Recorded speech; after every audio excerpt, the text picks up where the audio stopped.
Perek Dal Halacha Zayin. Let's go in Pesach. Pesach she'over shnosoi, a Pesach that became more than a year old. Let's take a look at the Peirush. That it became 2 years old, technically, 1 year, 1 day. And it was only kosher if it's been shono. Shtom aboyim machmas Pesach, or a sheep that was sanctified at Pesach, and you don't need it. It got lost. It took a different one in its place. Harayim gishtom l'chol dovo. They become a shlomim. This is in Psochim 96b. Now it says im kesev, to tell you that Pesach she'over shnosoi can also be a shlomim. Rashi in Zvochem 9a explains that shlomim that come because of Pesach is referring to Chagigas Yedalit. Because if you don't have enough people, if you have too many people on the Korban Pesach, you need to have a Chagigas Yedalit so that you'll eat the Korban Pesach ala soiva when you're satiated.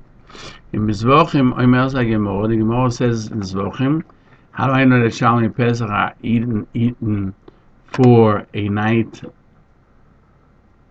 for a day and a night? Because it says Shlomov. And there too Rashi explains the Shalom Pesach is Chagigus Yedalit. But Toys and Zvochem question Rashi, because the Gemara Psochim 71b explains that Chagigus Yedalit was eaten for 2 days and a night. So you can't say that Shalom Pesach for 1 day and 1 night is Chagigus Yedalit. Therefore Toys says that Shlom Aboy Machmas Pesach means that it's leftover money, they say, or animals. And the Korban Pesach got lost, and he got another one, and then they found the first one. We set aside monies, and the sheep became cheaper, and now he has leftover money.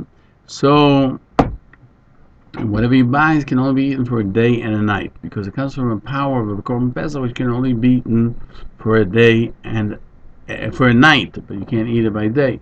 And therefore, these shlomim would need smicha. They would need also nesochem. Even though Korban Pesach doesn't need smicha, pressing your hands on it, doesn't need nesochem wines, utnufa, and raising the animal, and chazei v'shoik, and giving a portion to the kohen. So, to the smicha, they require smicha, the putting of the hands on the animal with strength. Pesach doesn't need it. It's not the same as shlomim, as we learned in Ma'aser Karbonos. All offerings of an animal that an individual brings, whether they're obligatory or they were voluntary, he presented it. He places his hands, the owner places his hands on it when they are alive, except for Bechor, Ma'aser, and Pesach.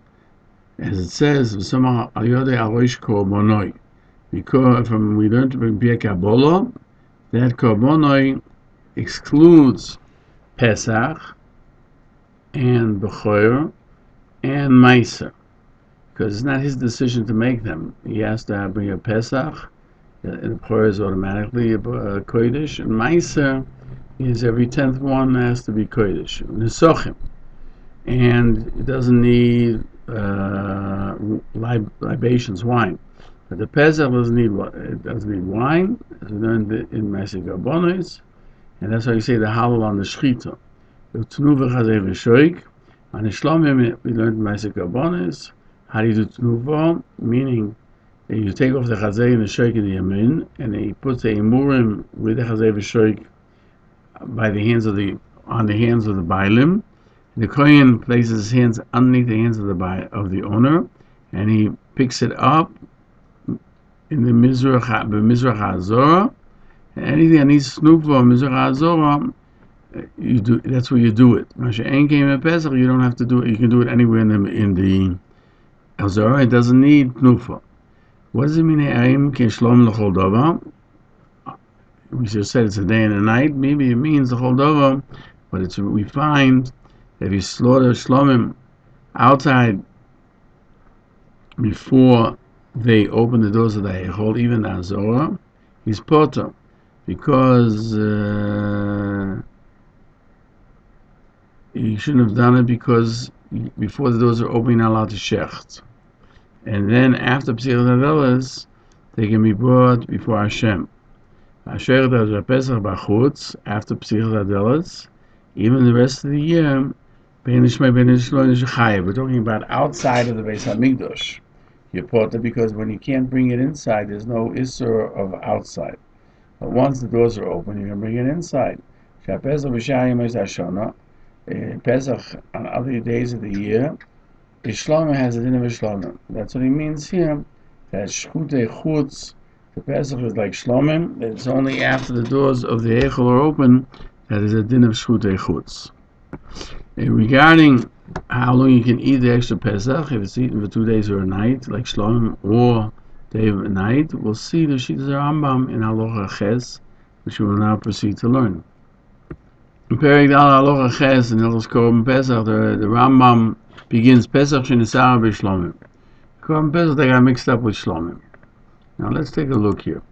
There's a whole bunch of sheep, and there's one Pesach. So guess the Mishnah says, it's obvious you have to bring them all to Shlomim, because we learned that Pesach, that once it's past the year, or Shlomim, which are come from Pesach, they have a din of Shlomim. So to the Pesach has a din, the same Shlomim. The Mishnah Melech points this out from Tosfos in Yuma 29b, that what's left over of the Pesach can be eaten for 2 days and a night. Because otherwise it's not the same. And he questions, many times the Tosfos is right that most of Pesach was only eaten for a day and a night. Zochim, Nochis, Sochim. The Melech questions further, how can the Rambam write that he got mixed up the Korban Pesach with Shlomim? He should be brought to Shlomim. He's minimizing the amount of time of eating Shlomim. The Shlomim are eaten for 2 days and a night, and most of Pesach was only eaten for a day and a night. And there's an issur, because there may not be enough people to eat it, and therefore will be left over, and you're causing kochim to be brought to be burnt. Therefore, you can't bring Shlomim Erev Yom Kippur. Why?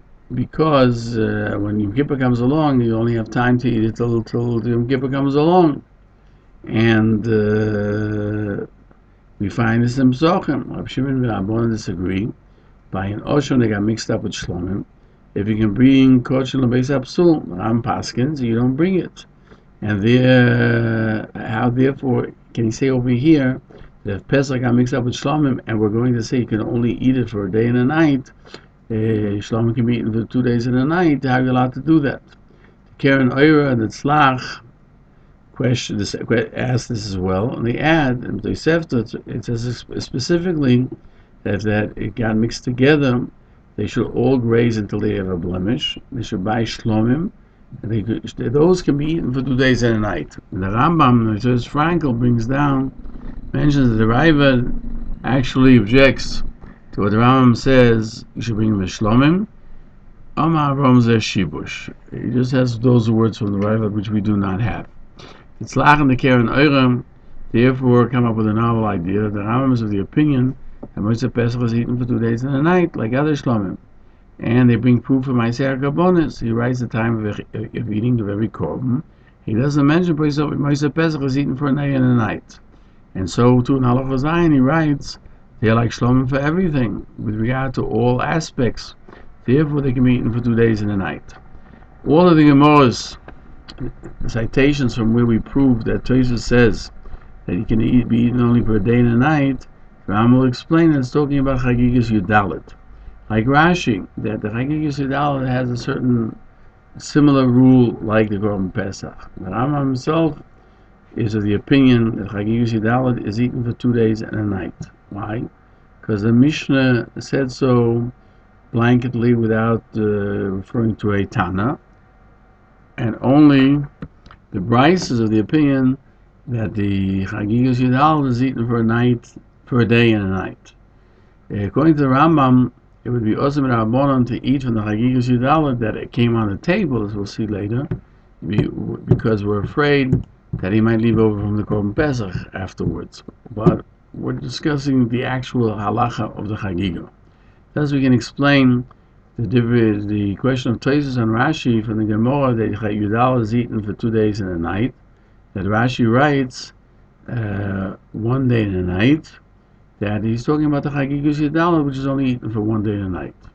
But the question is on the sheet is according to the Rambam that the leftover Pesach can be eaten for 2 days and a night, just like other Shlomim. There's a Gemara in Psochim 89a that questions if you find a blemish on the skin of one of the Pesach, why shouldn't they bring the Pesach Sheni a keves as a Moisa Pesach and say, if our korban was a balmum, was a blemish, this one we're bringing is a Pesach. If ours was not blemished, and if we brought already a korban Pesach, let this be a shlomim. Because a Moisa Pesach is eaten for a night, for a day and a night.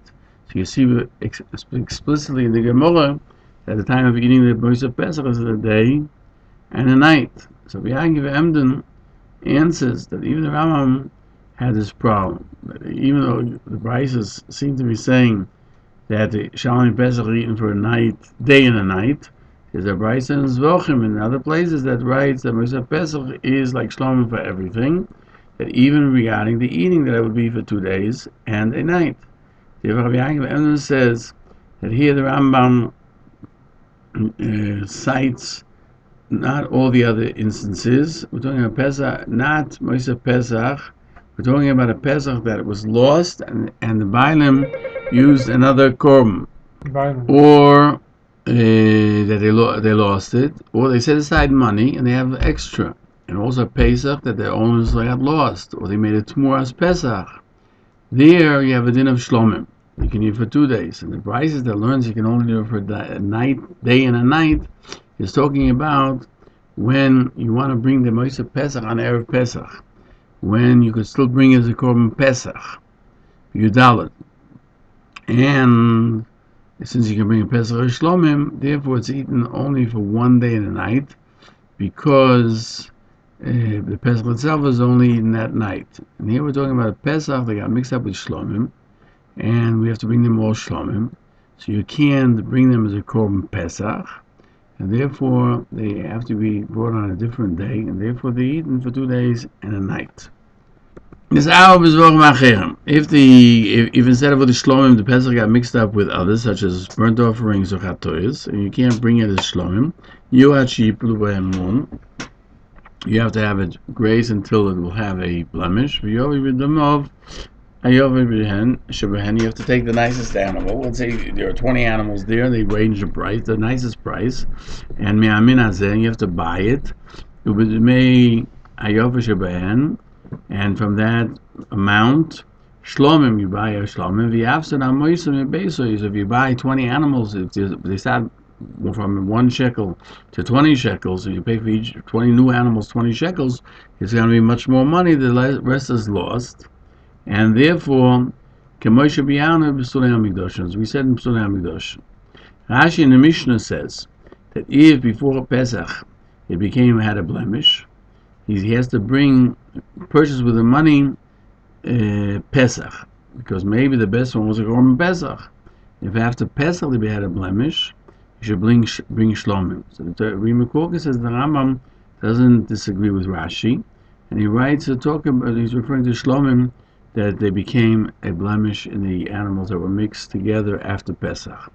This out of B'choros, if it got mixed up with B'choros, they all have to be out in pasture until they have a mum. As we learned in the Mishnah in Psochim, that if they were mixed together, Rabbi Shimon says, if they are Chaburas Kahanim, they can eat it on the Leil Pesach, because Rabbi Shimon is of the opinion that when the whole Chabura is a Kahanim, so you can eat all the behemoths that got mixed together. On the 14th, you can eat it the night of the 15th. When you eat the Pesach, but the Racham disagree, you shouldn't do so because they be eaten for a very short time, and he's causing that the boss of Pesach will be left over, and they will come ultimately to be burnt, because of Chorbaheim can be eaten for 2 days and a night.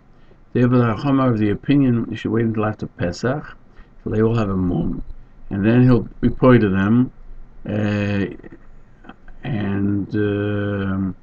he'll redeem the Pesach with Mois, and he says, I redeemed that one with the money, and the other ones, and he buys shlomim, but the b'chayris, you can't redeem them. It says, lo yisiv them.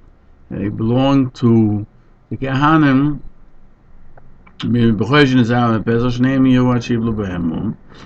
the Bechor, they got mixed up with the Pesach. Both of them have to remain. Even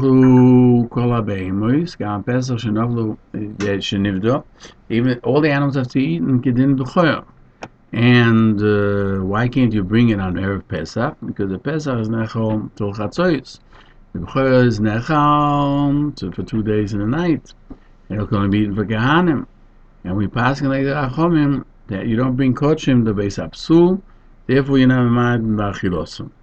Yochel Kebechor Balmum. You should eat it like a Bechor, which is a Balmum. It seems that there's a special din of Achilo in Bechor Balmum. But the Ravid questions the Rambam. How could there be an extra Chumrah for Bechor Balmum? And he says the Kesef Mishnah that there's no the argument of the Ravid has no basis because Gemara Sochim 98b says and Rashi explains what is the din of about Mum. It can't be slaughtered in a butcher house, and you can't sell it in a butcher shop, and you don't weigh it. These are the rabbinical. And if he knows the Pesach that was redeemed, he could shecht it and slaughter it, and after it's redeemed, after it has a mum, in a butcher house and measure it.